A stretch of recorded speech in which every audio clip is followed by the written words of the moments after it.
నమస్తే, welcome to Kiran TV భక్తి. నేను మీ పవన్. ఏ మహర్దశలో పుట్టిన వాళ్ళు అత్యంత మహర్జాతకులు అవుతారు, ఈ వివరాలన్నీ మనకు తెలియజేయడానికి ప్రముఖ ఆస్ట్రో సైకాలజిస్టు శ్రీ గంగరాజు గారు మనతో ఉన్నారు. నమస్తే సార్. నమస్తే పవన్ గారు.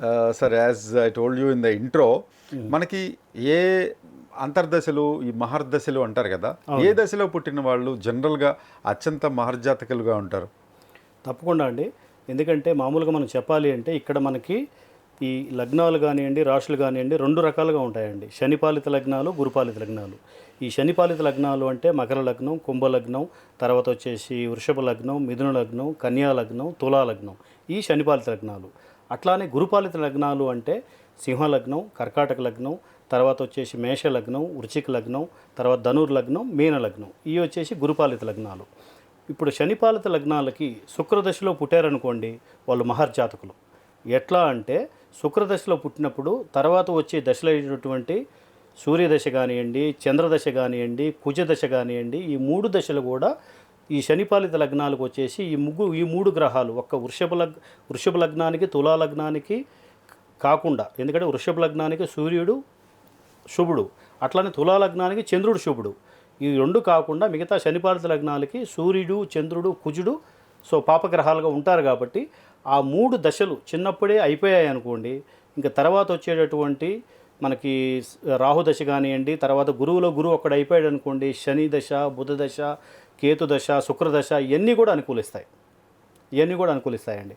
అట్లాగా ఈ శనిపాలిత లగ్నాలు మనకి శుక్రదశలో, శనిపాలిత లగ్నాల వాళ్ళు శుక్రదశలో పుట్టారనుకోండి, వాళ్ళు చిన్నప్పుడే వాళ్ళ ఒక బ్యాడ్ ఫేజ్ అనేది వెళ్ళిపోతుంది. కాబట్టి అది పేరెంట్స్ ఉంటారు కాబట్టి ఆ బ్యాడ్ ఫేజ్లో వాళ్ళని హ్యాపీగా చూసుకోగలుగుతారు.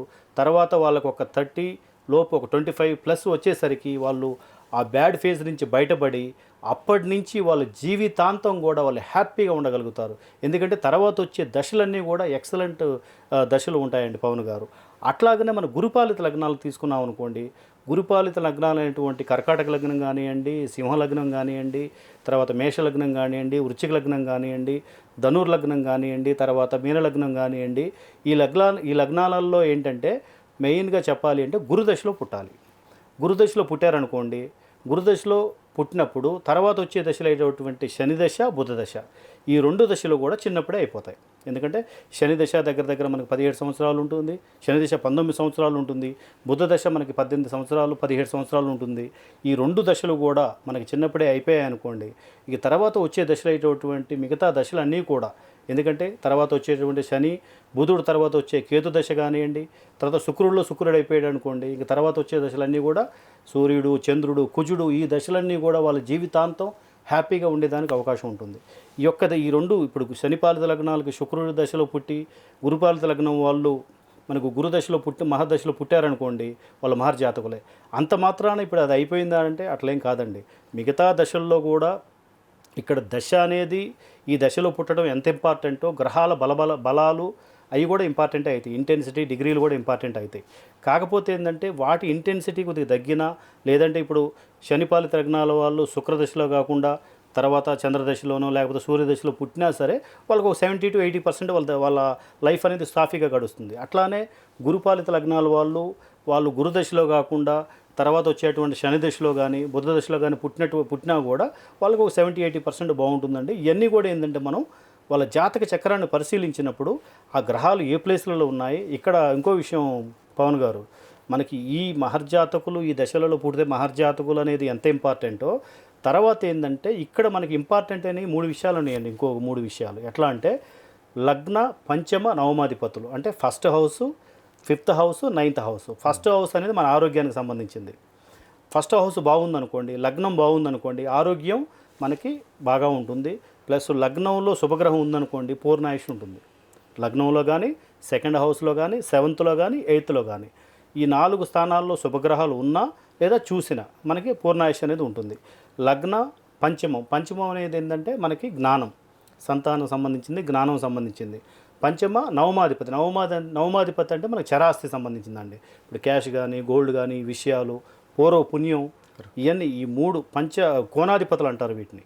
ఒకటి first lord, 5th lord, 9th lord, ఈ 3 గ్రహాలు మంచి ప్లేసుల్లో సెట్ అయి ఉన్నా సరే, మంచి ప్లేసుల్లో మన జాతక చక్రంలో ఉన్నాయనుకోండి, సూపర్గా వాళ్ళకి ఏంటంటే ఎటువంటి ఇబ్బంది ఉండదు.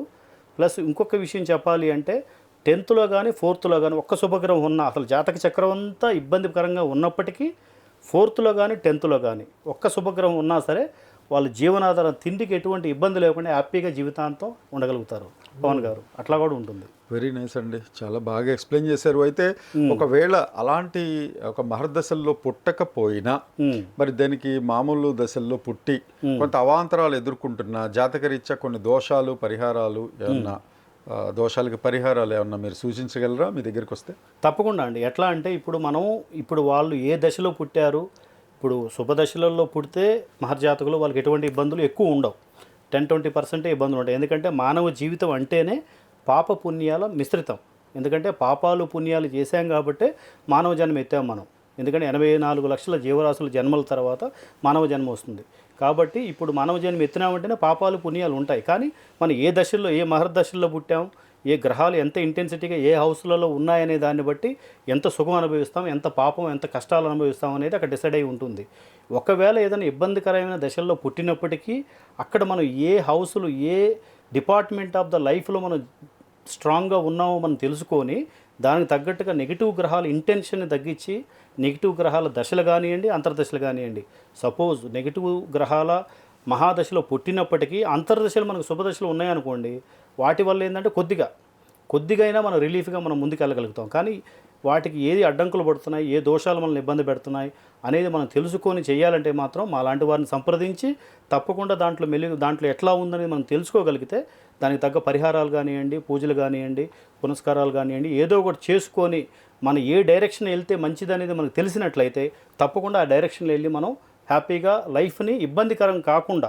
ఎందుకంటే ఇప్పుడు ఒక్కటండి పవన్ గారు, ఎట్లా అంటే మనకి భగవంతుడే ఇప్పుడు ఆరోగ్యం బాగలేదనుకోండి, దేవుడు ఉన్నాడని చెప్పేసి మన ఆరోగ్యం బాగలేకపోయినా మనం ఇంట్లో ఉండలేం కదండి. తప్పకుండా హాస్పిటల్కి వెళ్ళాలి, డాక్టర్ని కలవాలి, ఆయన ఇచ్చిన మెడిసిన్ని మనం తీసుకొని మన ఆరోగ్యాన్ని బాగు చేసుకోవాలి. అట్లాగా మనం ఈవెందో మన కర్మ ప్రకారంగా మనం పుట్టినప్పటికీ మన విధి అనేది 100% విధి అనేది ఉండదు. 50% డిసైడెడ్, రిమైనింగ్ 50% అనేది మన చేతిలో ఉంది. కాబట్టి దీన్ని తెలుసుకోవాలంటే తప్పకుండా అస్ట్రాలజర్ని మంచి అస్ట్రాలజర్ని కనుక్కొని జాతక చక్రాన్ని చూపించి దాంట్లో ఉన్నటువంటి దోషాలు కానీ ఎఫెక్ట్లు కానీ క్లియర్లు చేసుకొని ఒక మంచి ఐడియాతో మనం ముందుకు వెళ్ళగలిగితే మనం ఫాస్ట్గా హ్యాపీగా రిలీఫ్గా ఉండగలుగుతాం పవన్ గారు. చాలా బాగా చెప్పారు గంగరాజ్ గారు. అలాగే మీ జాతకంలో మహర్దశల్లో పుట్టకపోయినా అంతర్దశలు, అలాగే గురువుగారు ఇందాక చెప్పినట్టు మీకు చాలా దాని లోపల ఇన్డెప్త్ సబ్జెక్టు ఉంది కాబట్టి మీరు ఎలా అయితే పరిహారాలు చేసుకుంటారో, అంటే మీ జాతక రీత్యా ఒక డాక్టర్ మందిస్తే ఎలా ఉంటుంది, అలాగే మీ జాతకంలో కొంత పరిహారాలు సూచిస్తే మీ లైఫ్ కూడా బ్రహ్మాండంగా ఉంటుంది, ఆరోగ్యకరంగా ఉంటుంది అనటంలో ఎలాంటి సందేహం లేదు. గంగరాజు గారు నమస్తే అండి. ఇంకా మంచి టాపిక్స్తో మనం కలుద్దాం. నమస్తే పవన్ గారు.